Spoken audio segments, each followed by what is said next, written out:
Assalamualaikum warahmatullahi wabarakatuh. Di sini saya Sylvia Ramadhanisa Putri akan menjelaskan tentang HIV pada PSK atau pekerja seks komersial. Sebelum saya menjelaskan HIV pada PSK, saya akan menjelaskan terlebih dahulu apa itu HIV. HIV adalah suatu retrovirus yang terdiri atas untai tunggal RNA virus yang masuk ke dalam inti sel penjamu dan ditranskripsikan ke dalam DNA penjamu ketika menginfeksi penjamu. AIDS adalah suatu penyakit virus yang menyebabkan kolapsnya sistem imun disebabkan oleh infeksi imunodefisiensi manusia atau HIV. Dan bagi kebanyakan penderita kematian dalam 10 tahun setelah diagnosis. AIDS adalah kumpulan berbagai gejala penyakit akibat turunnya kekebalan tubuh individu akibat HIV. Penyebab dari HIV itu tersendiri adalah kelainan imun pada AIDS, suatu agen viral yang disebut HIV dari sekelompok virus yang dikenal retrovirus yang disebut lymphadenopathy associated virus atau LAV atau human T-cell leukemia virus atau HTLV yang juga disebut human T-cell lymphadenopathic virus atau retrovirus. Retrovirus mengubah asam ribonukleatnya atau RNA menjadi asam deoksiribonukleat atau DNA setelah masuk ke dalam sel penjamu tersebut. Nah, penyebab dari HIV pekerja seks komersial ini adalah terutama maraknya seks bebas pada PSK. Untuk menanggulangi tidak terjadinya HIV tersebut, maka PSK harus diwajibkan menggunakan kondom sebelum melakukan pekerjaannya tersebut. Patologi pada HIV tersendiri itu pada individu dewasa masa jendela infeksi HIV sekitar 3 bulan. Seiring pertambahan replikasi virus dan perjalanan penyakit, jumlah sel limfosit CD4+ akan terus menurun. Umumnya, jarak antara infeksi HIV dan timbulnya gejala klinis pada HIV berkisar antara 5-10 tahun. Infeksi primer HIV dapat memicu gejala infeksi akut yang spesifik seperti demam, nyeri kepala, faringitis, dan nyeri tenggorokan, limfadenopati, dan bronkitis. Fase akut tersebut dilanjutkan dengan periode laten yang asimptomatis. Tetapi pada fase inilah terjadi penurunan jumlah sel limfosit CD4+ selama bertahun-tahun hingga terjadi manifestasi klinis AIDS. Klinis AIDS akibat defisiensi imun atau berubah infeksi oportunistik. Berbagai manifestasi klinis lain dapat timbul akibat reaksi autoimun, reaksi hipersensitivitas, dan potensi keganasan atau kavitas rektum.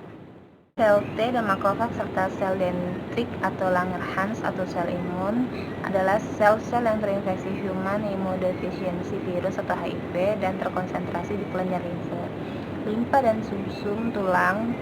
Dengan menurunnya jumlah sel T4, maka sistem imun seluler makin lemah secara progresif. Diikuti berkurangnya fungsi sel B dan makrofag dan menurunnya fungsi sel T nolong. Yang terinfeksi human immunodeficiency virus dapat tetap tidak memperlihatkan gejala atau asimptomatik selama bertahun-tahun. Selama waktu ini, jumlah sel T4 dapat berkurang dari sekitar 1000 sel per mili darah sebelum infeksi mencapai sekitar 200-300 per mili darah 2-3 tahun setelah infeksi. Sewaktu sel T4 mencapai kadar ini, gejala-gejala infeksi. Manifestasi klinis pada penderita HIV/AIDS pekerja seks komersial itu dapat digolongkan menjadi 4 golongan. Yang pertama, penderita asimptomatik tanpa gejala yang terjadi pada masa inkubasi yang berlangsung antara 7 bulan sampai 7 tahun lamanya.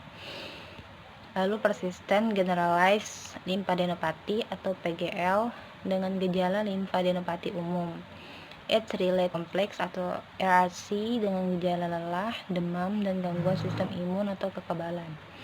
Full-blown AIDS merupakan fase akhir dari AIDS dengan gejala klinis yang berat berupa diare kronis, pneumonis, interstisial, hepatomegali, splenomegali, dan kandidiasis oral yang disebabkan oleh infeksi oportunistik dan neoplasia, misalnya sarkoma Kaposi. Penderita akhirnya meninggal dunia akibat komplikasi penyakit infeksi sekunder. Yang dapat terjadi pada penderita HIV/AIDS PSK yaitu yang pertama oral lesi karena Candida, herpes simplex, sarkoma Kaposi, HPV oral, gingivitis, Periodontitis, Human Immunodeficiency Virus atau HIV, Leukoplakia oral, nutrisi, dehidrasi, penurunan berat badan, keletihan dan cacat. Lalu yang kedua itu pada neurologik, kompleks demensia AIDS karena serangan langsung Human Immunodeficiency Virus atau HIV pada sel saraf. Berefek perubahan kepribadian, kerusakan kemampuan motorik, kelemahan, disfasia, dan isolasi sosial. Lalu ada ensefalopati akut karena reaksi traumatik, hipoksia, hipoglikemia, ketidakseimbangan elektrolit, meningitis atau ensefalitis dengan efek sakit kepala, malaise, demam, paralis total atau parsial. Lalu ada infeksi cerebral, kornea, sifilis, meninggovaskuler, hipotensi sistemik, dan melanic endokarditis. Lalu terdapat neuropati karena inflamasi diemilasi oleh serangan HIV. Bisa juga terserang pada gastrointestinal, diare karena bakteri dan virus, pertumbuhan cepat flora anormal, limfoma, dan sarkoma Kaposi dengan efek penurunan berat badan, anoreksia, demam, malabsorpsi, dan dehidrasi. Hepatitis karena bakteri dan virus, limfoma, sarkoma Kaposi, obat ilegal, alkoholik dengan anoreksia, mual, muntah, nyeri abdomen, ikterik, demam, artritis. Lalu bisa juga menyerang pada respirasi, infeksi karena pneumotik, karini, cytomegalovirus, virus influenza, pneumococcus, dan strongyloides dengan efek sesak nafas pendek, batuk, nyeri, hipoksia, keletihan, dan gagal nafas.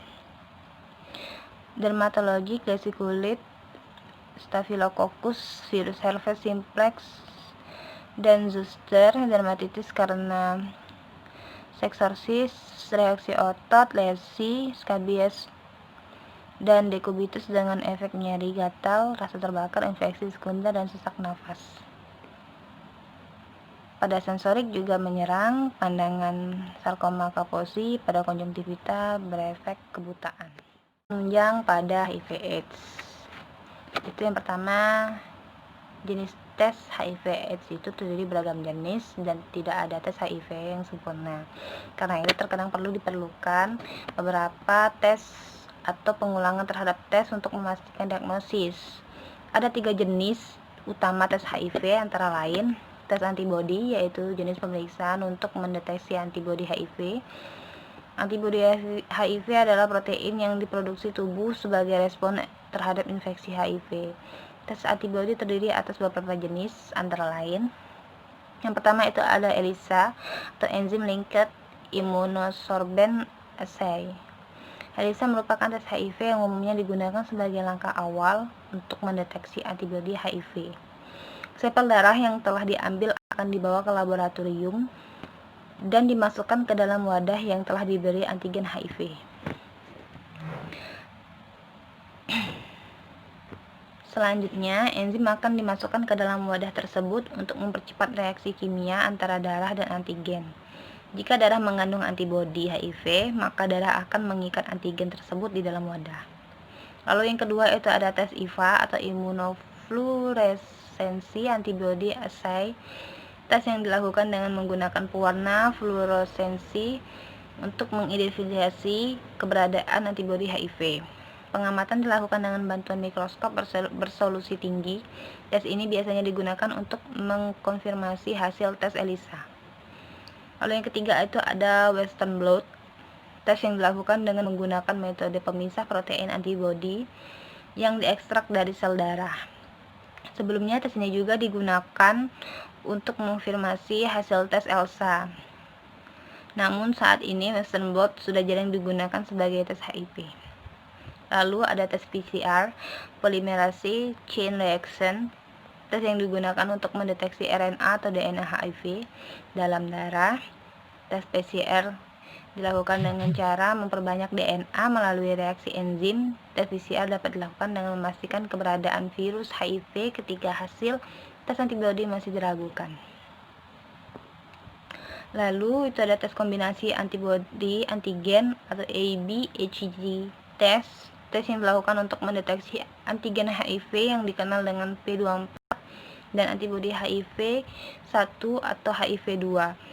Dengan mengidentifikasi antigen P24, maka keberadaan virus HIV dapat terdeteksi sejak dini, sebelum antibodi HIV diproduksi dalam tubuh. Tubuh umumnya membutuhkan 2-6 minggu untuk memproduksi antigen dan antibodi sebagai respon terhadap infeksi. Pada penderita HIV, terutama pada pekerja seks komersial, itu untuk menahan lajunya tahap perkembangan virus, beberapa obat yang ada adalah antiretroviral dan infeksi oportunistik. Obat antiretroviral adalah obat yang dipergunakan untuk retrovirus seperti HIV guna menghambat perkembangan virus. Obat-obatan yang termasuk antiretroviral yaitu HGT, didanoisne, zekitabin, stafudin. Obat infeksi oportunistik adalah obat yang digunakan untuk penyakit yang muncul sebagai efek samping rusaknya kekebalan tubuh. Yang penting untuk pengobatan oportunistik yaitu menggunakan obat-obat sesuai jenis penyakitnya, contohnya obat-obat anti-TBC dan lain-lain. Pada pasien HIV/AIDS, terutama pada pekerja seks komersial, yaitu pasien dengan HIV/AIDS atau ODA sangat membutuhkan beberapa unsur vitamin dan mineral dalam jumlah yang lebih banyak daripada yang biasanya diperoleh dalam makanan sehari-hari. Sebagian besar ODA akan mengalami defisiensi vitamin sehingga memerlukan makanan tambahan. Dalam beberapa hal, HIV sendiri akan perkembangan lebih cepat pada ODA yang mengalami defisiensi vitamin dan mineral. Kondisi tersebut sangat berbahaya bagi ODA yang mengalami defisiensi vitamin dan mineral. Vitamin dan mineral juga berfungsi untuk meningkatkan kemampuan tubuh dalam melawan berkembangnya HIV di dalam tubuh. HIV menyebabkan hilangnya nafsu makan dan gangguan penyerapan nutrisi. Hal ini berhubungan dengan menurunnya atau habisnya cadangan vitamin dan mineral di dalam tubuh. Defisiensi vitamin dan mineral pada ODA dimulai sejak masih stadium dini.